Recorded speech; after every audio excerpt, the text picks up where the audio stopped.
Hey guys, Technomentary here with the video for you guys. In today's tutorial, we're going to show you guys how to set up your iPad Air. This is the first generation, but this method will work on most iPads. If you're looking to set it up for the first time, this video is such a beginner guide to walk you through all the setup that you need to know about setting up an iPad Air. And if you guys are new to our channel, we do a lot of tech news, reviews, and giveaways, so make sure to hit that subscribe button. So the first thing you want to do is make sure your iPad is fully charged. If it's not fully charged, or if you need to charge it, make sure you hook it up using the charger. Once you do that, you're going to want to go ahead and power it on. The power button on the iPad Air is on the top right hand corner.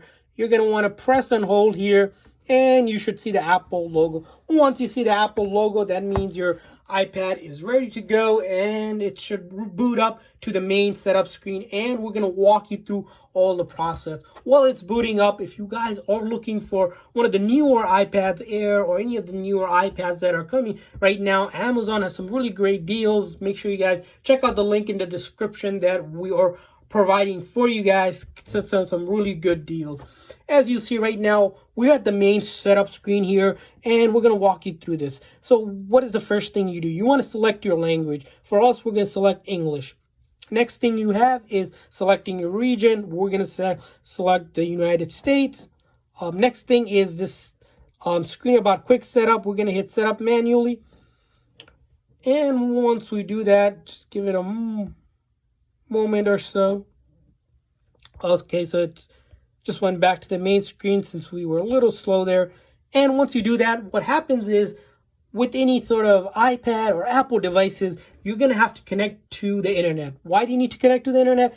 Because the Apple devices need to be validated, the Apple server, to make sure that the iPad does not have a previous account or someone's account log into it. It's genuine and everything is good to go. A couple ways to connect to the internet. First one is, of course, Wi-Fi, the default way, or you can use this app called iTunes, which you can download for free that Apple provides. You just need a PC, MacBook, or a desktop. Google, download iTunes, pretty straightforward. Once you download it, you will take it from this and connect it with the charger cable, with the USB cable that you're given. So we're just going to use the Wi-Fi method, which is pretty standard here. We're going to go ahead and enter the password for our Wi-Fi. Once you have done that, it will connect to the internet and reaches out to the Apple server like we mentioned. And it says it takes a few minutes, but takes about maybe 10-15 seconds. Once it's done that, we can get through the setup process. So as you can see, the first screen we hit here is the data app and privacy. It's just a quick notice about Apple's feature about data and privacy. We're just going to hit continue. There's not much you can do there. Next thing you get to is creating a passcode. Of course, passcode is a way to protect your device from anyone unauthorized accessing it. There's the default one would be a 4-digit passcode that you can set up any combination, or if you want to go more secure, which is highly recommended, you can do 6-digit, you do custom numeric code or alpha numeric code as well, or you can choose not to have one, which don't use passcode. So we'll set up one as an example. We'll do 1, 2, 3, 4. And once we do that, as you can see, there's a notification saying, hey, this is easily guessable. Well, of course it is, because it's 1, 2, 3, 4. You want to select a passcode that's a little bit more secure, complex. But the caveat to that is that you will have to remember that, because if you don't remember, you're going to have to reset the whole device and you'll lose everything on it, because Apple won't even be able to help you in that case. So we're just going to use our generic one here, because this is only a demo. But of course, for your purposes, make sure choose the one that you can remember and a little bit more secure. And the next screen we get to is data, apps and data. What does that mean? So with any kind of new iOS setup, it's saying if you use a previous iOS device, you can actually use the iCloud backup if you backed it up, or iTunes backup if you backed it up on the iTunes application.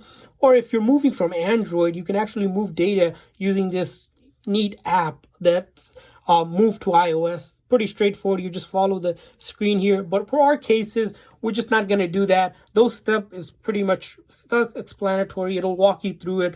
For our cases, we're just not going to do any of that. And then the next screen we get to is Apple ID.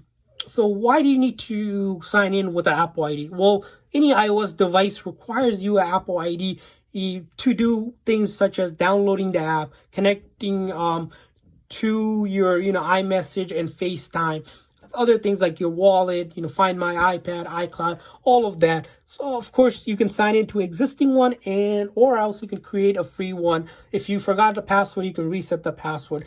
Or if you don't want to set it up right now, you can come back to the setting later on, set that up. So we're going to hit this one where it says we don't have one. Well, we do, but we're trying to just skip through that. Same thing here, like I mentioned, you can reset it, old one if you forgot the password or the Apple ID, or you can create a new one, and it kind of gives you a quick blurt about why Apple account is required. It's pretty much everything that you to do anything and everything on the iPad.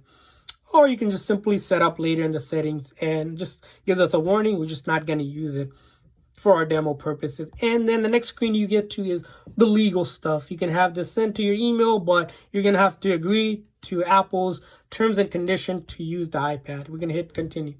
And then the next screen you get is this express settings. So the express settings are catered express settings Apple recommends that you have. You can, of course, customize it by clicking here, or you can just hit that continue button. Doesn't really matter. We're just going to hit that continue with the express one. Trust Apple knows what they're doing.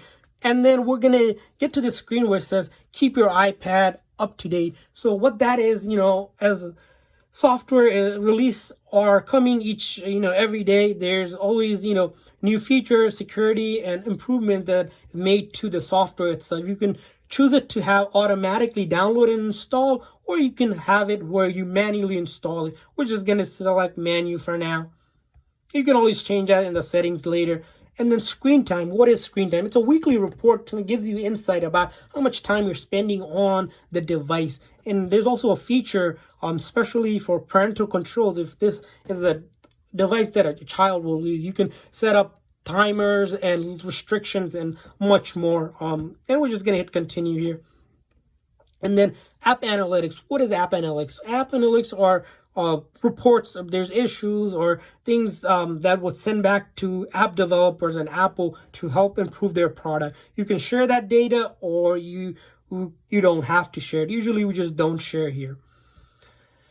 And then quick access to dock. It's a quick way. It tells you how, if you swipe off from the bottom, you're able to access your information for your dock. So we're just going to hit continue.